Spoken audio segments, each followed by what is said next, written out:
My name is James Gaddy. I'm the Vice President of Advancement here at Albright, and we have a really exciting presentation for you tonight. We'll advance the slide so you can see the progress on the library. It's come a long way in the past several months, and we're super excited about that. For those of you that have been in the library before, the Gingrich Library really serves as the centerpiece for the building. The building, as you know, will be renamed the Joyce Family Foundation Learning Commons, but it still features the Gingrich Library. Holy cow. And new to the center will be the Patty Parker Molnar Center for Writing Excellence. As we look at the building itself, the building is comprised of 4 floors plus the lower level. The lower level, of course, we also refer to as the basement. So the lower level will be home to storage for our books and our archives. The first floor will be home to the Patty Parker Molnar Center for Writing Excellence, our new tutoring center, our Office of Student Accessibility, our cafe, and the Black Culture Collection.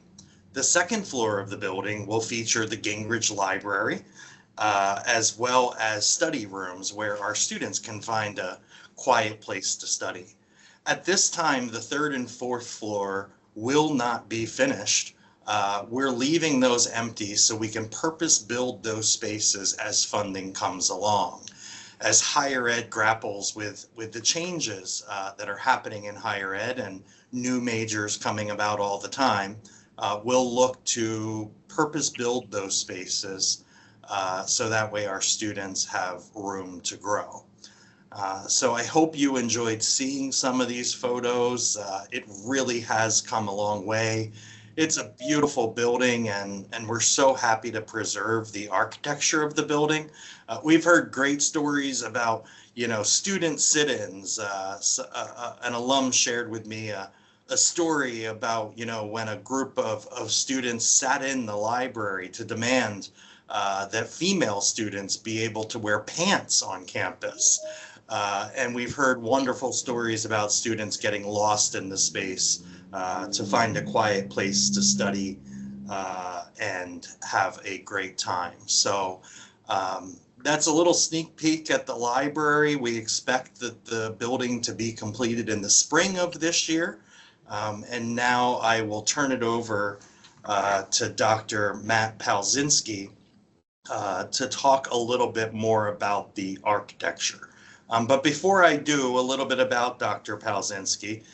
Dr. Palczynski is an art historian who studies vanguard art from around 1850 and onward. He offers engaging lectures for audiences worldwide, working with academic, corporate, and nonprofit organizations. Committed to putting participants first, Matt creates an inclusive and innovative learning environment. He's passionate about exploring unexpected ways to use art, including applying its insights to teaching best practices in business, healthcare, and other non-traditional fields. His presentation portfolio includes talks from Renaissance Weekend, Stanford University, the Smithsonian, Wharton, Rhodes Scholars, and United Airlines. Additionally, Matt is a senior adjunct instructor at the Barnes Foundation in Philadelphia and has been teaching at the Tyler School of Art since 2004. Through his work, he aims to foster creativity, curiosity, and demonstrate the relevance of art across diverse disciplines. So with that said, we welcome Dr. Palczynski. Thank you, James, and thank you everyone for tuning in. It's so nice to be here to help support Albright College in any way that I can and to dig into not only the architecture of the library, but to tell a story of why architecture is important and why preserving buildings is typically a good idea, certainly is in this case, and what the design of the building itself means in a greater scheme of things. Maybe you've seen this library many times, maybe you're new to it, and maybe you have some background in architectural design history, or maybe you don't, and that's all okay. That's what we'll do tonight. we'll look at the building the way it looks and examine why it's important in that context and tell a story of the nexus of how the architect was involved in so many interesting things and with some of the greatest architectural projects, truly, of the 20th century. So it adds more necessity to preserve this building and to think about how it can be used and reused. But of course, it is a library. And one of the things that we should say right off the bat is that the idea of a library is very central to the idea of a college or a university. And right at the top, we can begin with Thomas Jefferson. All that is necessary for a student is access to a library. And ask yourself if that's still relevant. This is a long time ago. Jefferson made this comment. But if we define a library to meet our own needs and our own time, then this idea can certainly live a long, long time.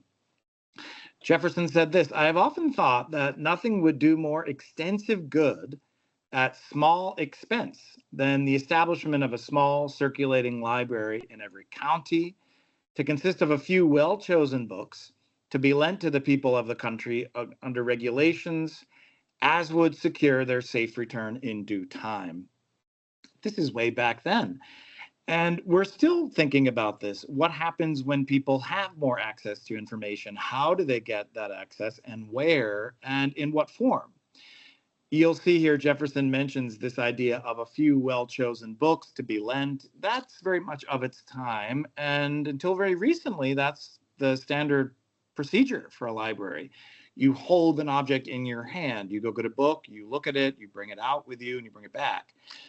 The library of the mid to late 21st century is a different kind of idea, that there may not be a book in your hand, there may not be something to take out, but it's a shared space for learning that will evolve over time. And I'm glad to see that Albright is using that opportunity to let the future decide what happens here. Libraries will change underneath us, and it's good to have that flexibility. Of course, here we have a comment from President Townsley. We are reimagining the heart of our campus to better serve our students today and for generations to come. With this renovation, we're creating a vibrant, inclusive, and supportive environment where every student has the tools and resources to succeed. Again, this idea that a library is malleable. It will be there for many generations to come. It'll serve students and faculty and others, and it will continue to grow in its own special way. When it reopens next academic year, the newly renovated facility will have many wonderful things, including the expanded student support services, a writing and tutoring center, information for student disability services. This is all fundamental to the rethink. As James mentioned, the third and fourth floors will remain unfinished. This is to open up opportunity for later on. But what we can focus on now is the design of the building and the architect. As you see at the bottom, Howell Lewis Shea and Associates. Shea was born in Washington, D.C. He grew up in Seattle. He takes his architecture degree from the University of Pennsylvania in 1913. So we're really in the first quarter of the 20th century. We're going to go a long way here to put this building into context. Now remember, he studies at Penn. And while a student at Penn, he made a series of important connections to some of the best architects working in America at that time. And this is, in some ways, unusual. This will tell us something about the architect and how he's able to not only learn from everyone that was at Penn at the time, people around him, people studying, professors that he's worked with, but also to see what he does with all of that. One of the people that he comes into contact with was John Wyndham, with whom he works briefly. And you can see here, Wyndham is the architect of none other than the Franklin Institute. So one of the things to be mentioned right at the beginning is how interesting this story is for the architect to meet all of these various people who are determining the shape of his career, certainly, and also influencing the kind of ideas that he had. But it's also the story of how this architect is, in a way, inexorably interwoven with so many of these thinkers of his time. Let's stick with the Franklin Institute for a moment. Through Wyndham and his studies, Shea comes to see firsthand how important the neoclassical style was globally, especially to American architecture at that time. When we say neoclassical, what we're referring to in architectural terms is the idea of the Greco-Roman features of architecture being resurrected for a new, more modern audience, neoclassical. But we mean ancient Greece and ancient Rome. And we can see that right away by looking at the Franklin. The pediment over the main entrance, the columns, how all of this is set up on a porch. That's the Roman addition here. And on we could go looking at what makes this classical. Wyndham is someone who is thinking about how neoclassicism says something about the nation more broadly. We see this idea that in America, neoclassicism really takes off for a variety of reasons that we'll come to see. But sticking with that porch at the left, the columns, the pediment, all of the neoclassical styles, we can see that on the right in a building from the Renaissance, one of the most famous works of architecture of all time, Palladio's Villa Rotunda. Palladio was one of the thinkers in the Renaissance in Italy in the 1500s that brought back styles of ancient Greece and ancient Rome. So we've got a lot of rebirthing of antiquity.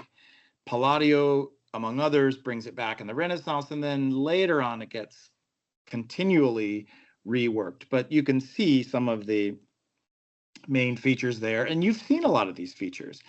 That idea of the porch, the columns, the pediment. Here we have those yet again here in the center of Jefferson's great Monticello. So with the idea of neoclassicism, there are a few tricks in the bag that get reused over and over again.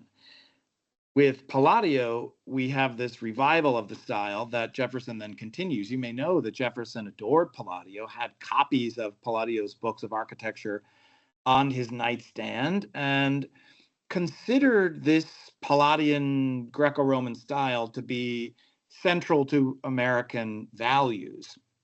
This is why Jefferson was so interested in architecture, that the architecture itself could say something about America more broadly.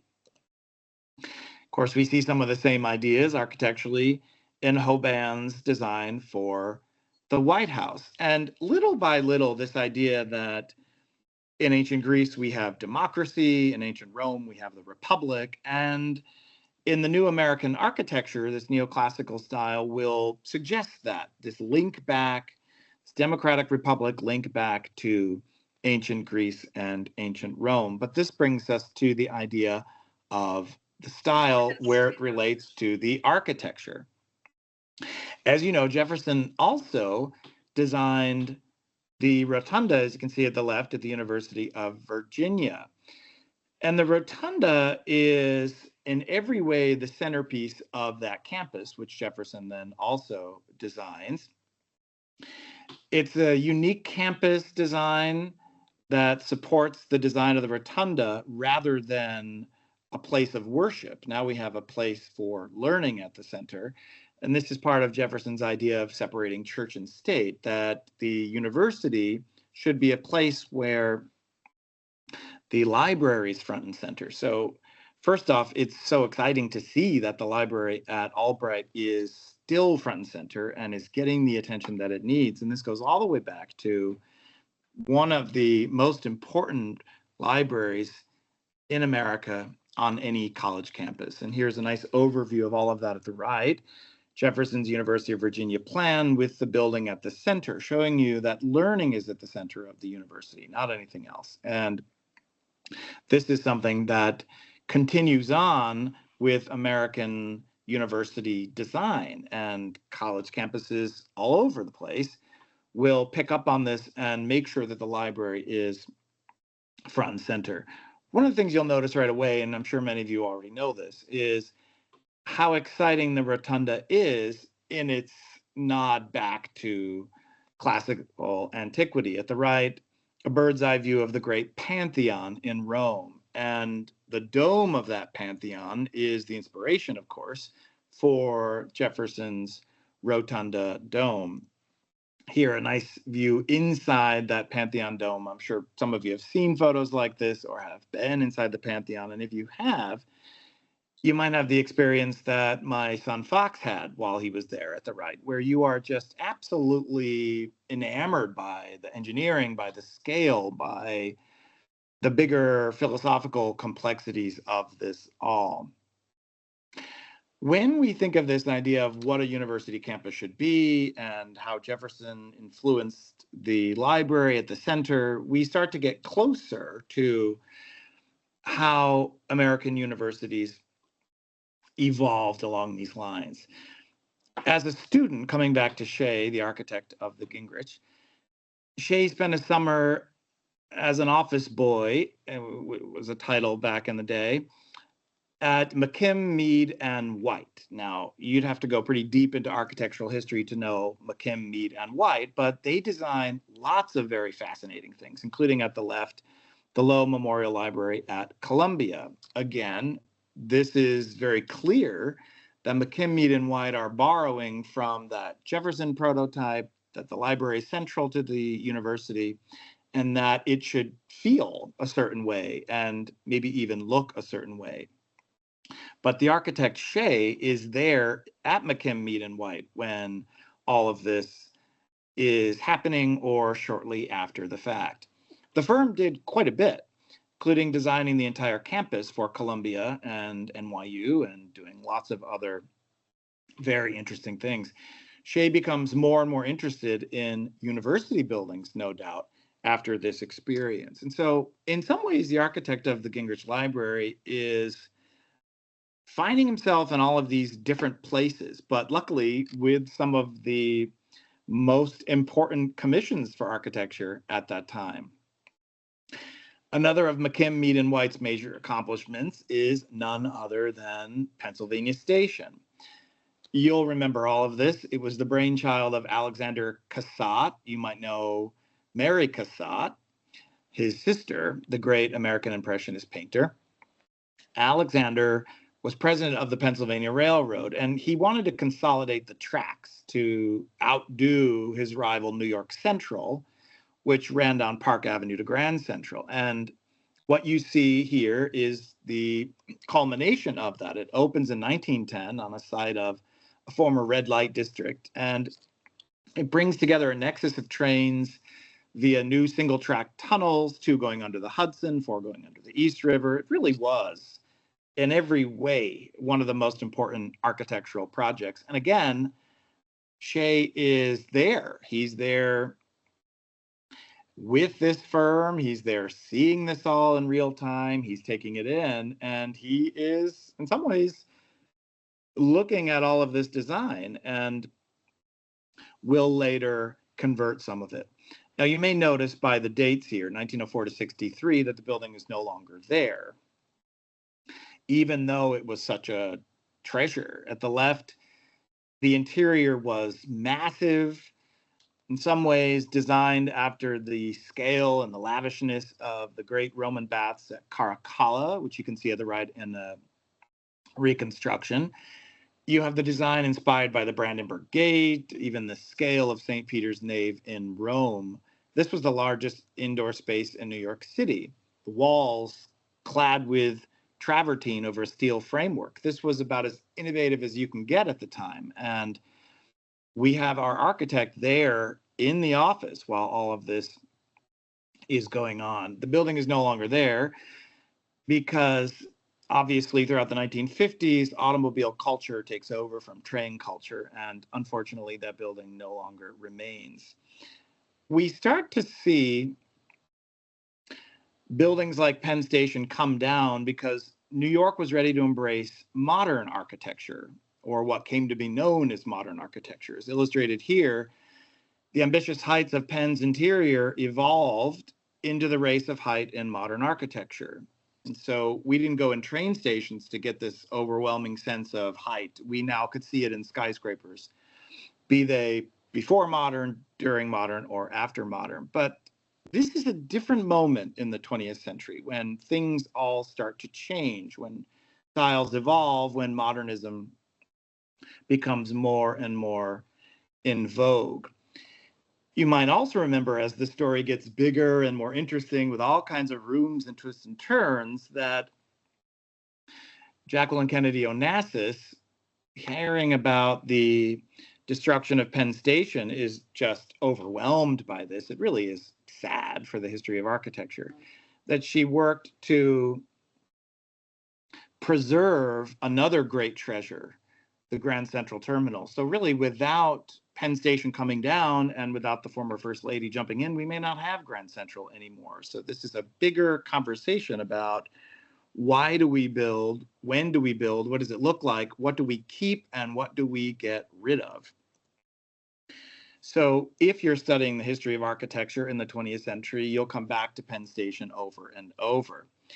One of the central features of the design is how the main facade is separated into 3 sections. Now, this is a massive building, but stick with me with the red squares here. So we've got the section at the left, the section in the center, and finally the section at the right. Now, this is something that you could easily miss. Of course, we don't have the building any longer, so you'd have to miss it in photos. But that design, that breaking up the facade into 3, where each side flanks the central bigger porch, is something that curiously shows up in the Albright Library. Now, again, this is an older photo, the beginning part of the construction, but the red bars, the vertical bars that I've added over the images, should give you some sense of how the design of Penn Station in some ways mirrors that design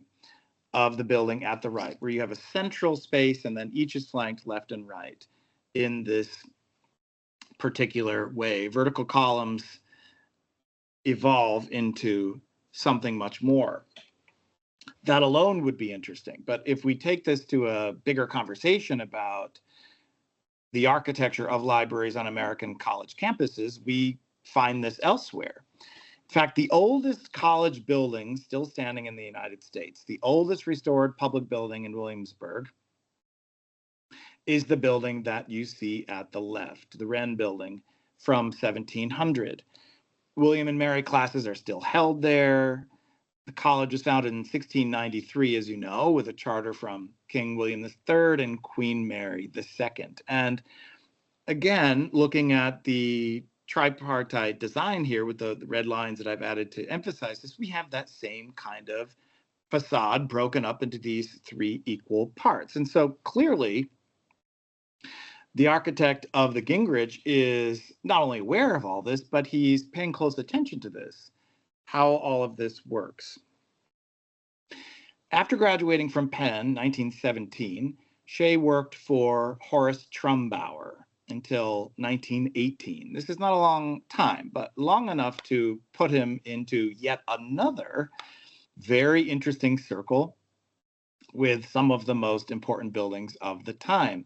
Trumbauer, as you know, is known mostly for his work on the PMA. It's going to be hard for me to call it anything else. To me, it's always the PMA, but the Philadelphia Art Museum.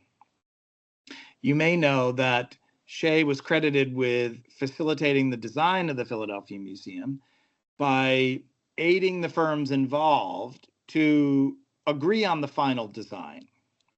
So in that short time that he's working for Horace Trumbauer, who's working on PMA, he is bringing together lots of different voices. Shea did the main plan and the main structure and massing, which is the general form and shape of the building, and Trumbauer did the detailed work and perspective drawing. So before tonight, maybe you didn't realize how much legacy the architect of the Gingrich has and where else he was involved. We've already put him in some of the same circles as the Franklin and the Pennsylvania Station, and now none other than Philadelphia Art Museum. If we get a nice aerial view of the PMA, and here we have a nice autumnal view of all this, you can see that, again, we've got this system of threes where you have the main center focus and then the left and the right of all of this. Another thing that you can see, if you set the art museum design next to a design from Shea at the bottom, is how both buildings really hug the ground. Look at how long that art museum design is. It's long and it's low. And that's something that we see at the bottom in the Morris Library at University of Delaware, which he also designs. And you should see some similarities between the building at the bottom of the screen and the building on Albright campuses. After working with two of the most important architectural firms in America, and having studied at one of the premier schools of architecture, Shea independently works approximately for a year before establishing a partnership with Veris Ritter under the name Ritter and Shea, which then dissolves in the 1930s. By 1948, Shea established with his sons the firm Howell, Lewis, Shea, and Associates. And so you'll see that as the architectural title for the building at the bottom. There are lots of institutions that he becomes very involved with, the Philadelphia chapter of the AIA, the Pennsylvania Society of Architects, and on and on and on. But lots of the designs that he creates are in some ways linked to some of the buildings that he's worked on before. Sometimes that's very obvious and sometimes that's very subtle. So coming back to the Gingrich, we have an architect who's really in his own special little place. He's at one of the great schools of architecture. He then parlays that into working with some great firms on some of the century's most important designs and ends up translating that into some great architecture for college campuses, Delaware and at Albright. This is something that we can see when an artist or architect develops their signature style. We should start to be able to have a sense of what they're like. And we can see by looking at both images here that he's truly favoring modernism, not modernism in a general sense, but a certain kind of modernism. And we'll see how that evolves. Of course, when we say modernism, there are all kinds of ways to approach that idea, and every architect will have a different version of what that means.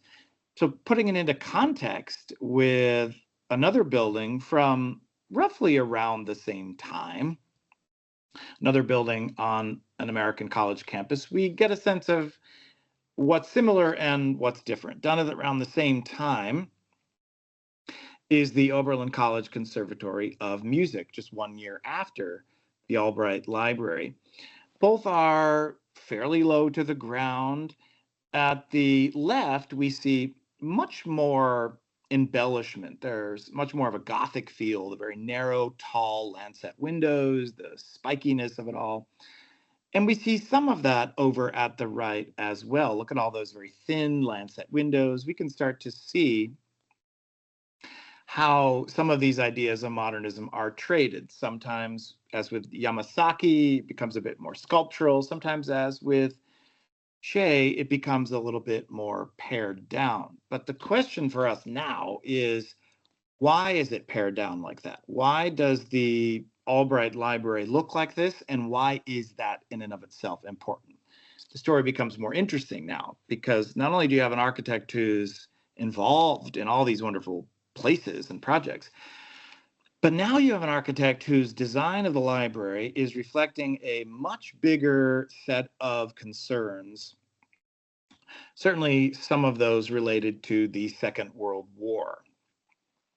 What you're looking at now is a photograph at the right inside the London Underground during the Second World War, and at the left, a drawing, just to give this context, a drawing by one of the great British artists, Henry Moore, showing people hiding out the war, hiding out the Blitz in London and elsewhere inside train terminals like this. And this is important because out of the Second World War, you have a whole host of questions. The first is, how do you rebuild? So many buildings were destroyed, and who's going to pay for it? And what does that style of architecture look like? And should we just go back to business as usual before and continue with the style the way it was? Or do you make a new style that reflects all of the changes that have happened? And what ends up happening is a new style of architecture emerges in those ashes, especially in Britain right after the Second World War. And it will later come to be known as brutalism. Brutalism as a style is interwoven with the rebuilding of Britain and elsewhere in Europe after the Second World War. And it comes to be intentional that way, that it looks a certain way to remind people that this is a style that relates to the destruction of the Second World War. If you just went back to business as usual and made buildings the way they were, then you would gloss over this fact. But brutalist architects didn't want to do that. They wanted to make a new style of architecture that showed everyone what happened. Brutalism is a style of architecture initially in post-war Europe, 50s Britain, and then from there snowballs and goes around the globe. And it comes out of Reconstruction. And so when you see brutalist architecture, the thinking behind it is that we should all be aware that it's brutalist because of what happened during the Second World War. So in some ways, brutalism is a philosophical statement. It gets us thinking what happened to these buildings and why we should rebuild and how do we do this very sensitively given everything that happens in the war. So how do we know it's brutalist? With brutalism, you'll see lots of utilitarianism, meaning less decor and more function. Remember, you've got a lot of low-cost social housing that has to go up, a lot of institutional buildings, libraries and universities in the UK and elsewhere right after the war. It has to be done quickly. And so the style prioritizes the construction and materials over the design. So you'll see things like exposed concrete or geometry, things that feel a bit more mass produced. But again, that's all by design because you're meant to realize that it looks brutalist because it had to be rebuilt because of what happened during the Second World War. We get that idea of brutalism from the architects that you see on your screen, the British architectural critics Allison and Peter Smithson. They first used a term they called new brutalism. And it was the style that was, in their mind, linked to what happened with the war. And it was meant to rebuild and have a logistical function, but to remind everybody of something a bit deeper, perhaps. The idea of brutalism continues with Rainer Banham, British architectural historian and critic.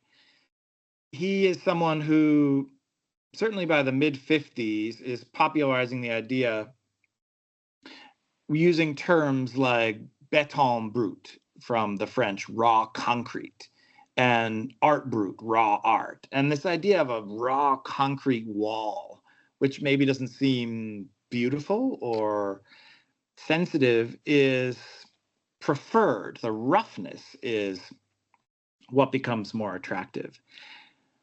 Banham tells us, in the last resort, what characterizes the new brutalism in architecture, as in painting, is precisely its brutality. So if we pretty it up with travertine on the outside, as we saw with Penn Station, then it defeats the point. It's the roughness that makes it brutalism, and it's that roughness that reminds us of what happened during that war. So this is, in every way, an art movement that's conscious about its connection to the Second World War, just like you'll find in contemporaneous painting from around the time of the Second World War. It's very hard to get away from the war. So whether directly or indirectly, artists and architects are responding to that war.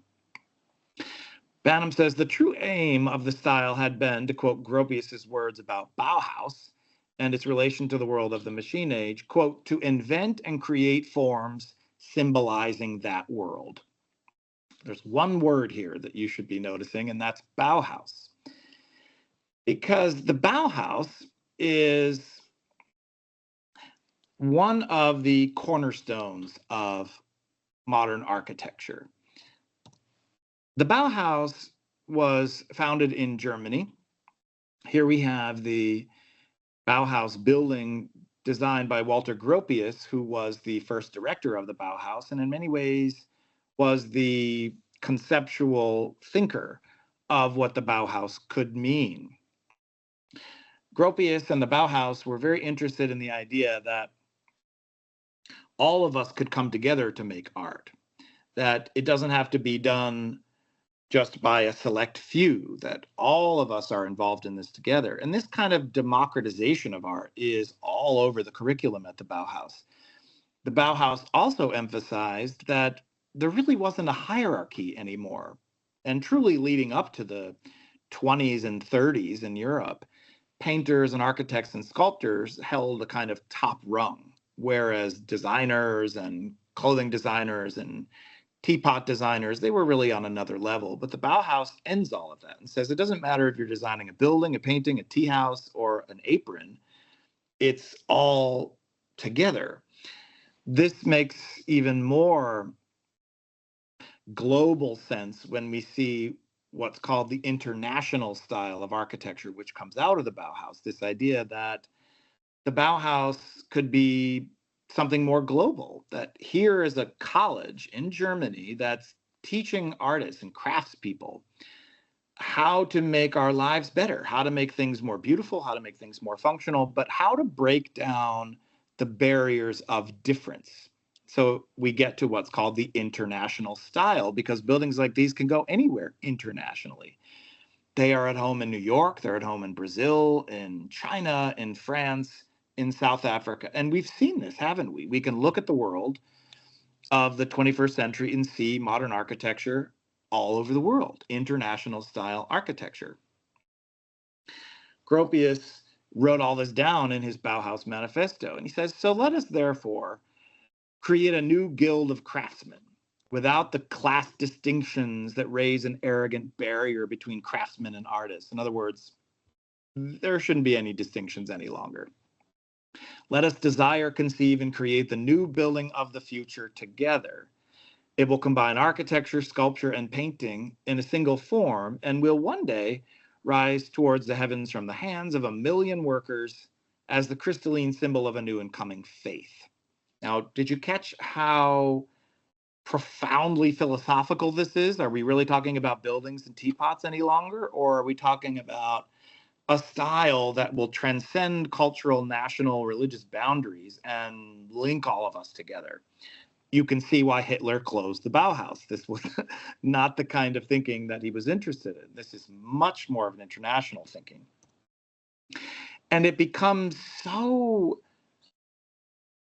ubiquitous that even after Hitler closes the Bauhaus in 1933, those ideas still emerge. Eventually, those ideas will leave Europe, and eventually those ideas will get transplanted all over the world.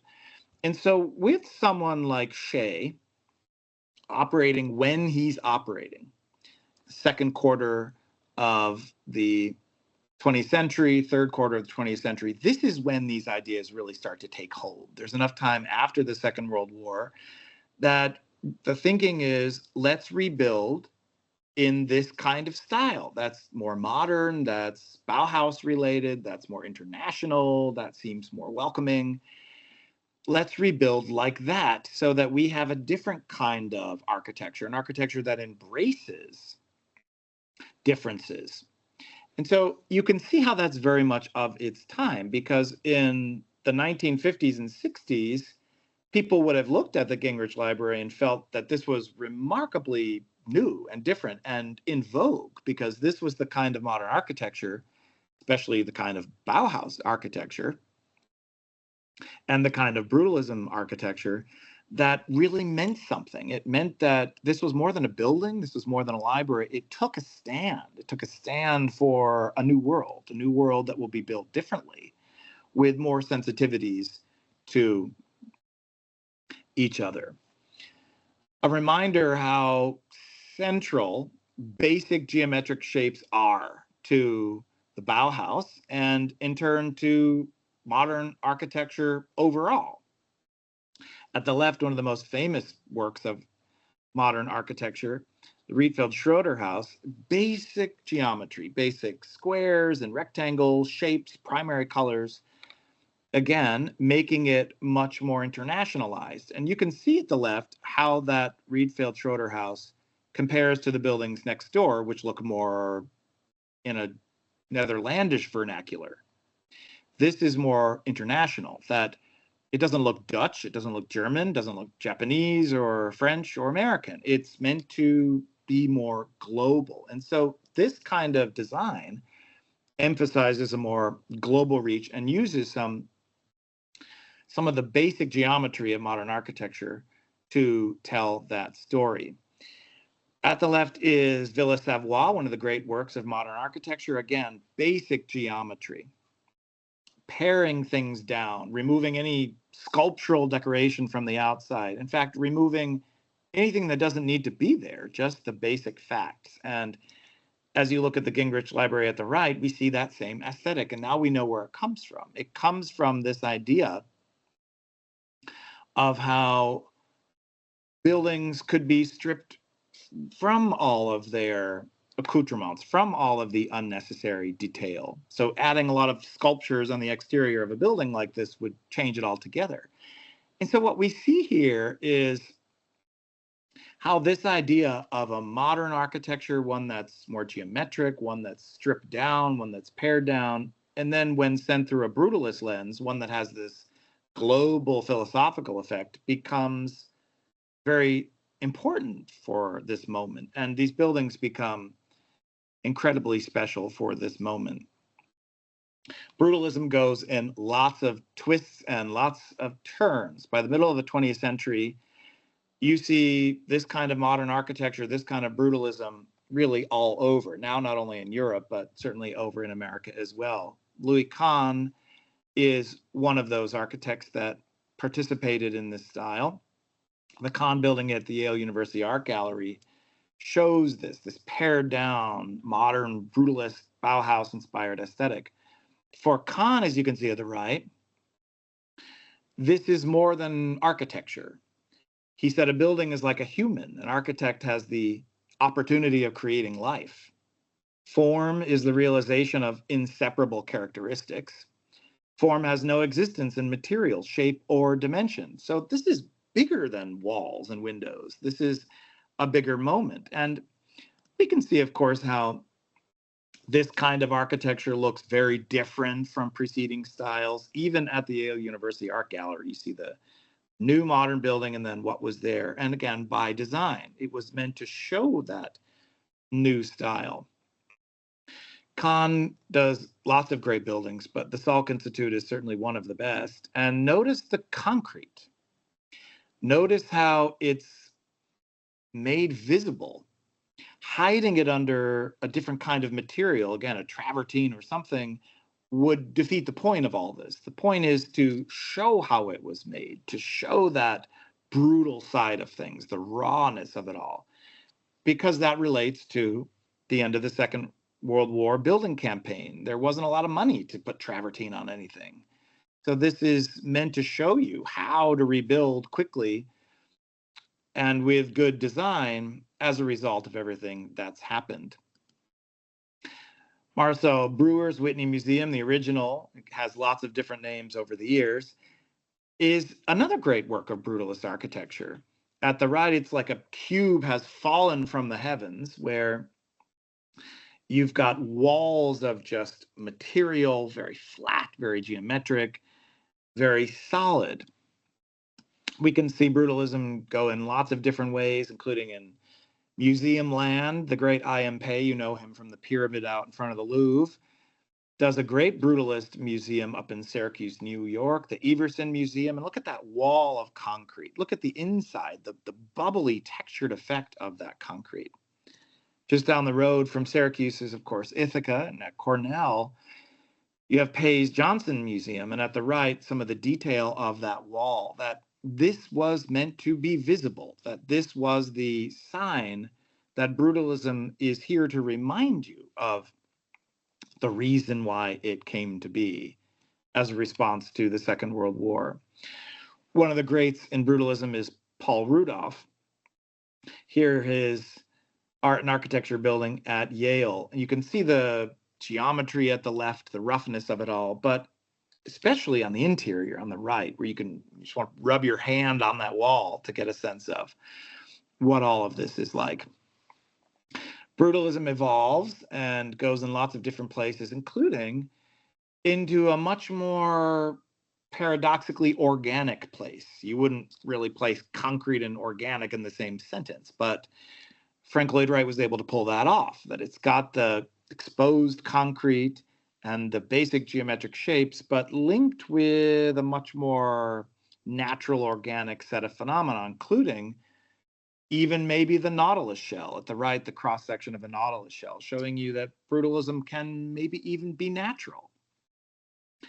We see brutalism even in skyscrapers, the great mixed-use residential commercial building from the middle of the 1960s, Marina City in Chicago, where these curvilinear forms coming out as a result of concrete, which you'll also see in the Arizona Memorial and in the Gateway Arch, all roughly around the same time, start to make this conversation much, much more exciting.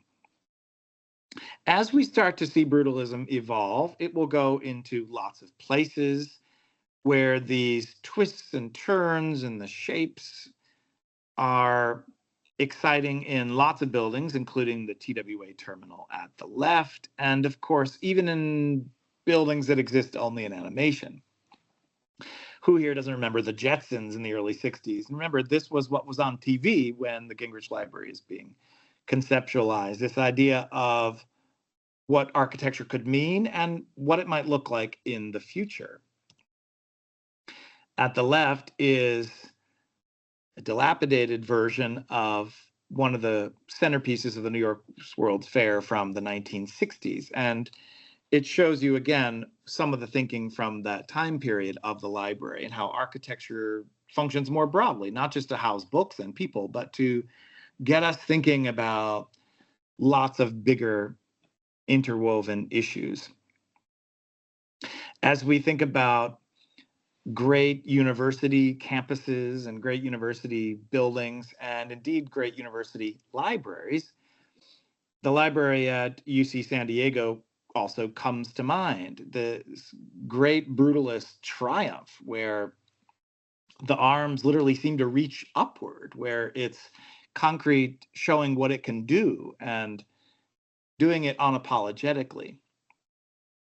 This is the kind of story of that era, a story where lots of different things can happen and do happen, the story of how architecture evolves, how twists and turns, and how it eventually becomes a moment in time. There will be a time when Frank Gehry's Fisher Center for the Performing Arts at Bard will look very much of a moment, but to us now, it's still incredibly innovative and right out in front, just like brutalism was and Bauhaus was before it, and on down the line. Universities have always been innovative with architecture, and university libraries have always had this kind of conceptual philosophical thinking behind them, because this is a university after all. This is a place where this kind of thinking is meant to happen. And so even in our own time, the Great Library at University of Chicago shows that library buildings matter. And they matter as campus centers, just like we saw way back with Jefferson's Rotunda at Virginia. And they matter even in our own time. Good university architecture matters. Maybe that could have been the title of this talk. Good university architecture matters. And it's typically, as with Gingrich, wrapped into a bigger set of concerns.